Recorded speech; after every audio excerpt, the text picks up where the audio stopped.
Hey guys, it's Crowbar0, and today we're going to talk about version 21 of the tower, specifically the ultimate weapons. What's the best order of acquisition that you're going to want to get these in?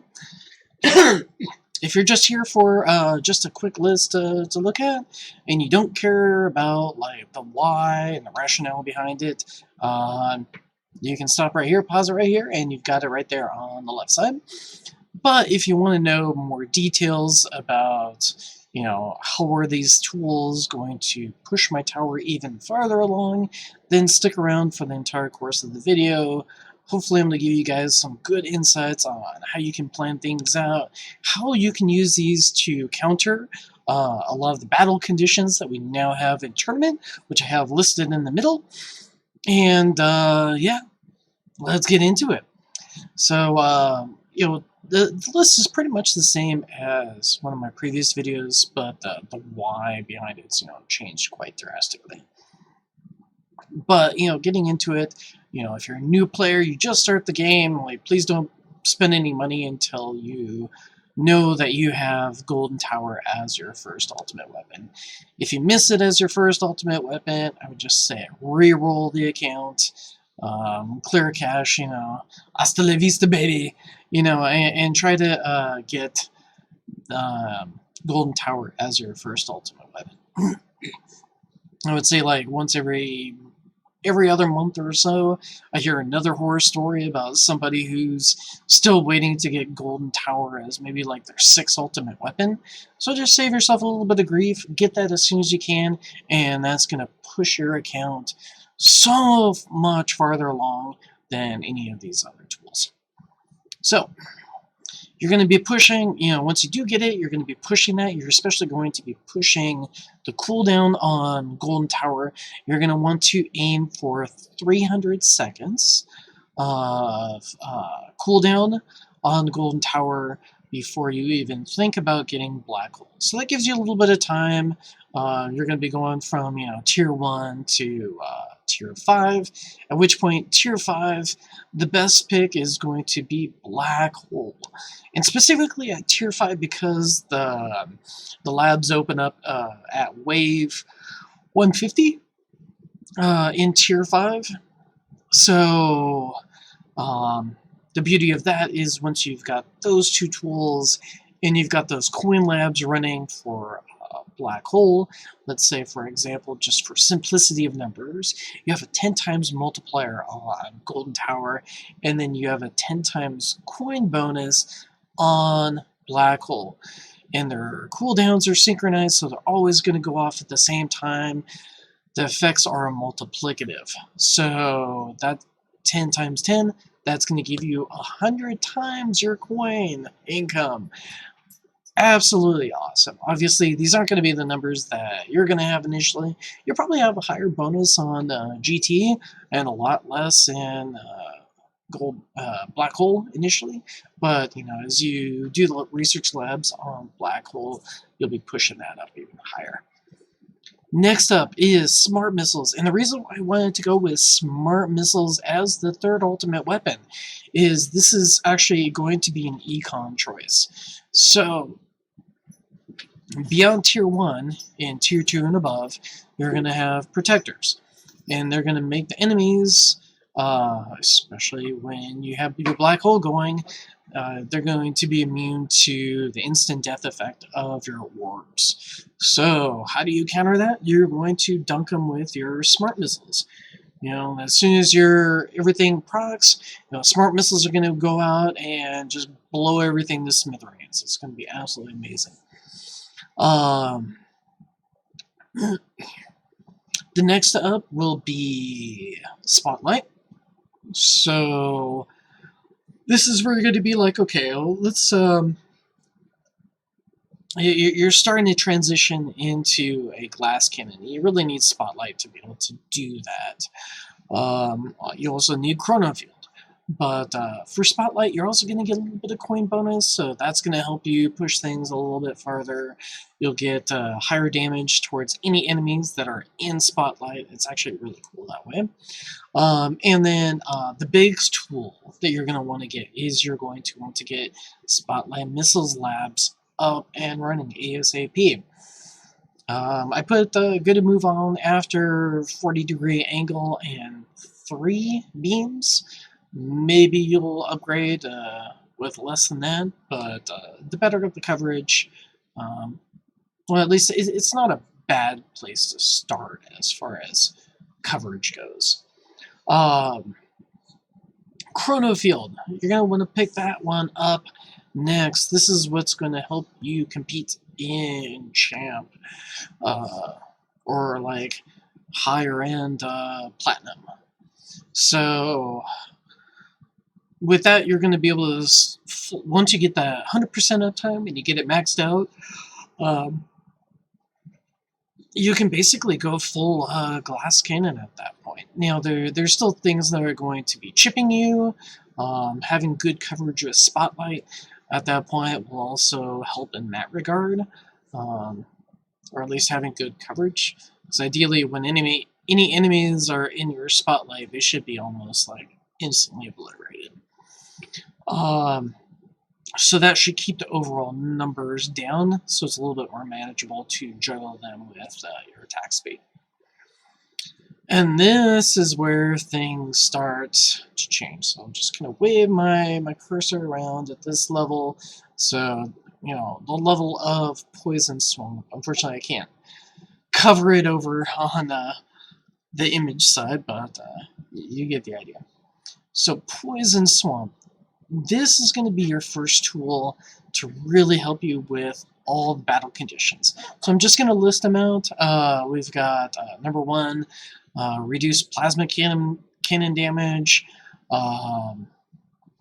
reduced thorns damage, death ray goes down to like 1% normal enemy health.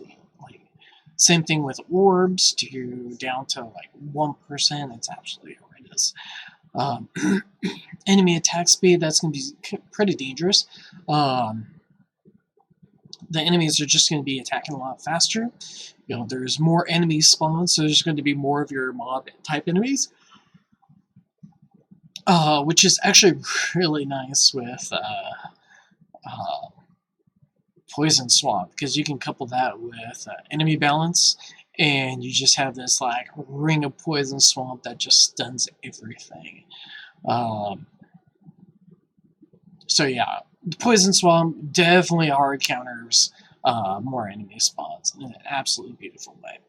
The next one is more frequent bosses. So what does that mean? That means like up to, when it's all maxed out, a boss every single round. You're not getting multiple bosses in a round, you're just getting up to 1 a round instead of 1 every 10 rounds, which we normally see. Increase enemy movement speed, decrease knockback, and then armored cubes, as I mentioned before. That starts out at about 10 hits until you can actually start to damage the enemy. That goes up to 100 hits. Also another thing, like Poison Swamp really hard counters armored cubes. Like even if it doesn't do, like, even if it's like 1 damage, or like something from like Flamebot, you know, I don't recommend investing in Flamebot, but if you have it, you know, even if it does absolutely trash for damage, it's going to remove 1 tick of that. And same thing, every time that Poison Swamp ticks, it's going to take off basically 1 of those armored layers. Overall, because it stuns, because it covers a decent area, and does a tiny bit of damage, it's going to be like a very universal tool against all of these conditions. Now, in some instances, you may want to pull back your range. So, like with more enemy spawns, I actually shortened my range. I wasn't using my range card, just to keep it so that the radius of the Poison Swamp was completely encompassing, you know, my range ring. Other conditions, you know, just kind of test it out. You know, do you want a farther, like a range where you're using the range card or not? But definitely also in like the case of like armor cubes, you probably want to like, keep a little closer, get as many of those poison swamps over at lapping so that you can just shred through the armor. Going on to some other stuff. And I think that was also one of the things that helped me with this last tournament, which was death ray and orb damage reduction. So thumbs up. It's always been useful, and I think it's pushing me a lot farther along than I would have originally thought. Inner landmine. So I got inner landmine running over here. You know, you get your base, and then like during farming runs, you can get the perk to get that extra ring around. So with this, that's really going to help slow down the bosses to like a super crawl to get to you, buying you a whole lot more time to be able to nail the boss with your smart missiles, with you know, things like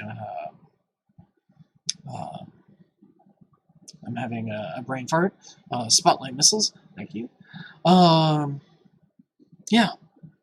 But unfortunately, it's going to be pretty hard countered by the more frequent bosses. At max cooldown, you've got 50 seconds, and every round is about a little over, 30 seconds, like 32, 36. So you're not going to be able to get your inner landmines up all the time, but it's still a very, very helpful tool to be able to slow bosses on approach. Now, when you're talking about tournament versus like a farming run, you're maybe only going to hit like 2 or 3 of the inner landmines, or 2 or 3 stuns worth, versus a boss in this configuration. You're going to be getting a lot more of those inner landmine hits and a lot of those more stuns. I say that it cuts down on chips in general, whether that be from fast, that could be from range, and the big part with range is with the blast radius. That's going to help hit behind the boss once you max that thing out. So you definitely want that. Chain lightning. So this is inner landmines. It was helpful for a lot of battle conditions, but it's countered by that more frequent bosses. Not going to be able to get as much use out of that, but that's only one. Versus like chain lightning. So chain lightning's in a weird spot. It could be like the best thing since sliced bread, or it could just totally do nothing at all. But the primary purpose for that is going to be spreading shock. So the more chains that you have on it, or the quantity of bolts that it goes off in, and the higher your spawn chance, you're going to be able to hit more enemies and get the shock status. So the shock does basically up to putting a 1.66 times multiplier on bosses, or not bosses, but just any enemy that gets shocked. It caps out at that. It can be really, really good though. Sometimes it can be like, oh hey, I've got a really high. I can spread a lot of shock, so almost all the enemies have that bonus 66% damage. But it takes quite a bit to invest in that and to get to that point. Even at the point that I'm at, I'm not 100% spreading shock to every single enemy. Even when enemies are lingering around for a while, so it's still something that I need to work on myself. But recently I boosted that up a lot more, so I think I'm about like 3 upgrades away from max as far as like spreading the chain lightning around. Chain lightning is really going to help hard counter armored cubes. The more attacks you have, the more little dinky damage that you have going out, it's going to remove another one of those layers. I'm also finding now that the damage on that is starting to go up here. I'm just going to pull this up so we can see the stats. Chain lightning damage is like, oh hey, maybe it's not. Well, actually, in this case, it looks like it's higher than my projectile damage. So not quite to the point of my smart missiles, but smart missiles are more of supposed to be for your boss killer, but obviously SLM is super useful for just thinning out the herd in the cart. Anyway, but you'll start to see that once you get it really up there, it's going to be a little bit more useful than projectile damage. Except in the cases of bosses, because it doesn't trigger on that first enemy that hits. So you hope that you can get the shock off on the boss, and then as the boss is approaching a lot closer, you're hoping that your other tools like smart missiles and inner landmines are going to, or inner landmine plus, I should say, will kill the boss at that point. Death Wave. So Death Wave is in a really weird place. It's better. It's in a better spot, I would say, than it used to be. And that's because at this point, you're going to get Death Wave, ideally. In an ideal situation, get everything in this order, and everything is magically great. If you don't, well, hopefully this is the last one you pick up. You're going to want to reduce that cooldown to a minimum. If you're going to get Death Wave Plus, because it does benefit from that cooldown, and it's more of like the Death Wave Plus that you want versus the normal version. You can get a coin bonus out of this. I haven't really dived into that myself.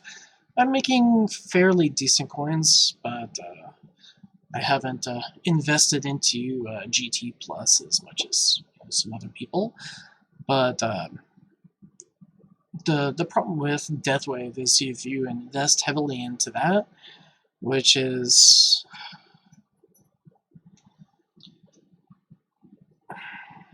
it's not all that great, and you're going to be pulling resources away from other things that are going to be pushing your tournaments a lot farther than Death Wave will ever contribute. So, kind of a very, very late time and place for Death Wave, but at the moment it doesn't really have a good spot in the meta, and because you have to kill enemies with it, with its fairly low damage compared to any other ultimate weapon, it's really hard to benefit from the coin bonus that you get from labs on this. And you can definitely build out and get a little bit more, but that'll be a choice that you have to make at some point. Do I hold back some of my progression so I can get more coins out of this, or not?